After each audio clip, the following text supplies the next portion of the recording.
Cocaine positive వచ్చింది. సరే, ముందు నెగిటివ్, తర్వాత పాజిటివ్ వచ్చింది. అక్కడ మళ్ళీ గన్ ఫైరింగ్ కూడా జరిగింది. దుబాయ్ ఆస్తులకు సంబంధించిన వ్యవహారం ఉంది. It's a very complex situation. అందులో పుట్టా మహేష్ ఎందుకున్నాడు? రిషి గారు, మీకు, ఏబిఎన్ ప్రేక్షకులకు, అదేవిధంగా డిబేట్లో ఉన్నటువంటి సోదరులు రామ్మోహన్ గారికి, అదేవిధంగా నాగరాజు గారికి, తెలుగుదేశం పార్టీ పక్షం నాగార్జున గారికి అందరూ కూడా ధన్యవాదాలు, కృతజ్ఞతలు, శుభోదయం తెలియజేసుకుంటూ, ఏదైనా సరే నిన్నగాక మొన్న జరిగినటువంటి సంఘటన బాధాకరం.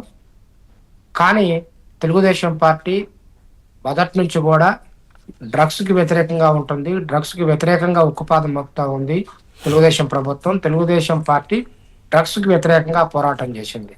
ఈ రోజు అధికారంలో ఉన్నప్పుడు అరికట్టడం మాత్రమే కాదు, ప్రతిపక్షంలో ఉన్నప్పుడు కూడా మరి తెలుగుదేశం పార్టీ యువత గాని, విద్యార్థి గాని, లోకేష్ గారి నాయకత్వంలో అనేక సందర్భాల్లో డ్రగ్స్ వద్దు అని చెప్పేసి ఒక స్లోగన్ తీసుకొని రాష్ట్ర వ్యాప్తంగా కూడా ప్రతిపక్షంలో కూడా డ్రగ్స్ పట్ల ప్రజలను కానీ, అదేవిధంగా మరీ ముఖ్యంగా విద్యార్థులని, యువతల్ని చైతన్యపరిచే విధంగా లోకేష్ బాబు గారు అనేక కార్యక్రమాలు నిర్వహించడం జరిగింది.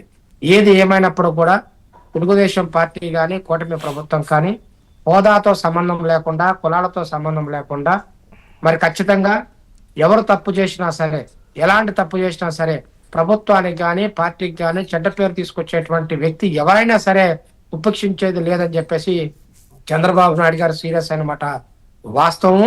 ఇప్పటికే తెలుగుదేశం పార్టీ రాష్ట్ర అధ్యక్షుడు పల్లా శ్రీనివాసరావు గారు కూడా ఆదేశించారు. ఖచ్చితంగా 5 రోజుల లోపు ఖచ్చితంగా వివరణ ఇవ్వమని చెప్పేసి షోకాజ్ నోటీస్ ఇవ్వడంతో పాటు అప్పటి వరకు కూడా వివరణ ఇచ్చే వరకు కూడా పార్టీ కార్యక్రమాలకు దూరంగా ఉండమని చెప్పేసి చెప్పడం జరిగింది.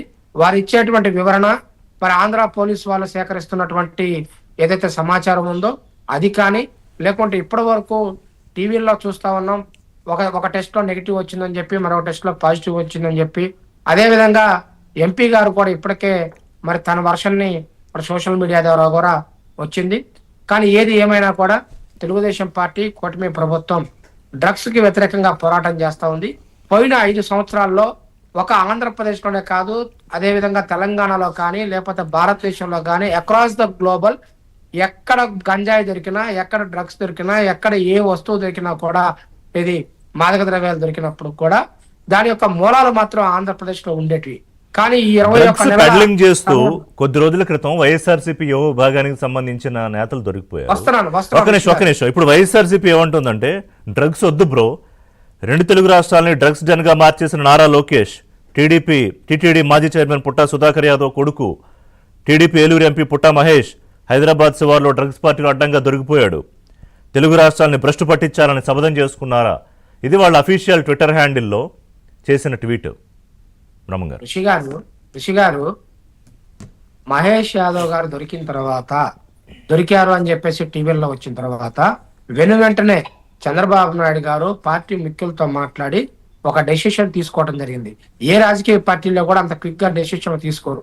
ఒకసారి చూడండి రిషి గారు, సుబ్రహ్మణ్యం అనేటువంటి డ్రైవర్ ని హత్య చేసినటువంటి అనంతబాబుని అసెంబ్లీకి తీసుకొచ్చాడు తన సొంత కారులో, తన ఇంట్లో కూర్చోబెట్టి భోజనం పెట్టాడు.